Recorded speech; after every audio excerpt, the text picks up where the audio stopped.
बारिश, ठंडी हवा, गरम-गरम चाय और ऐसे मौसम में अगर घर में मीठा और नरम और खुशबूदार फ्रेंच टोस्ट बन जाए तो क्या ही बात है।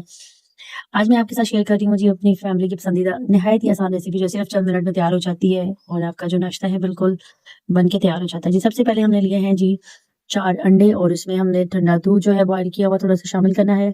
दूध की क्वांटिटी आपने कम ही रखनी है क्योंकि फिर इससे टोस्ट जो है ना वो टूट जाते हैं, इस बात का ख्याल रखना है। फिर आपने इसमें हस्बे ज़रूरत जो है चीनी, क्योंकि कुछ लोग चीनी ज़्यादा पसंद करते हैं, कुछ कम, तो मैंने इसमें 2 चम्मच ऐड किए हैं। अब हम इसमें जो इलायची है पिसी हुई वो शामिल कर देंगे।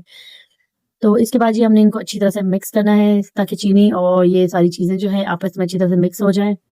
जब तक मैं ये मिक्सचर फेंट रही हूँ, अगर आप मेरे चैनल पर नए हैं तो चैनल को सब्सक्राइब ज़रूर कर लीजिएगा और वीडियो को लाइक करना मत भूलिएगा। और आज की रेसिपी आपको कैसी लगी ये भी आपने मुझे कमेंट में ज़रूर बताना है।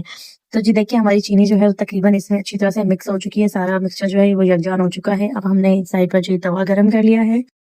तो जी मैं यहाँ इस्तेमाल कर रही हूँ अपने घर का बनाया हुआ खालिस देसी घी।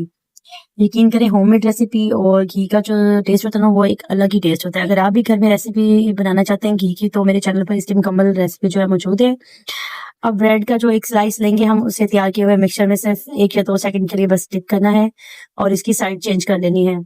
ज़्यादा देर रखने से ना ये नरम हो जाएँगे और टूटने का खतरा होता है, इसलिए सिर्फ हल्का सा डिप करना काफ़ी है। बस अब एहतियात के साथ आपने इसको तवे पर रख देना है और जी आँच जो है वो बिल्कुल लाइट होनी चाहिए, दरमियानी रख लें आप।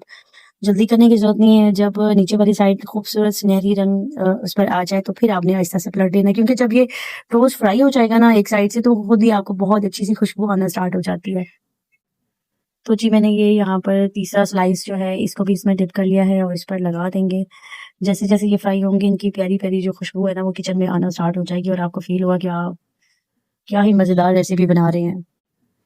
माशाल्लाह जी देखिए कितना खूबसूरत और गोल्डन कलर आ चुका है और फ्रेंच टोस्ट जो है बिल्कुल सही हमारा पक गया है और ये बिल्कुल भी तवे के साथ भी नहीं चिपक रहे। अब दूसरी तरफ से भी इसे अच्छी तरह से हमने गोल्डन कर लेना है। इधर दूसरे चूल्हे पर मैंने चाय भी रख दी है क्योंकि हमारे घर में चाय के बगैर जो नाश्ता है वो नामुकम्मल होता है। गर्मियों में तो अक्सर लस्सी नाश्ते के साथ बनती है लेकिन आज बारिश और ठंडे मौसम की वजह से सबका दिल कर रहा था कि साथ गरम-गरम चाय भी हो जाए तो क्या ही बात है। चाय की खुशबू और बारिश की फुहार, ठंडी हवा और साथ नरम, खुशबूदार और मज़ेदार फ्रेंच टोस्ट हो तो मज़ा ही आ जाए नाश्ते का। अगर आपके घर में भी बच्चे नाश्ते में नखरे करते हैं तो एक बार ये रेसिपी ज़रूर बना के देखें, मुझे यकीन है वो बार-बार इसकी फ़रमाइश करेंगे। वीडियो पसंद आए तो इसको लाइक, शेयर एंड चैनल को सब्सक्राइब करना मत भूलिएगा। मुझे भी अपनी दुआ में याद रखिएगा। अल्लाह ताला आप सबको हमेशा खुश रखे, सेहतमंद और अपने हिफ्ज़-ओ-अमान में रखे। अल्लाह हाफ़िज़।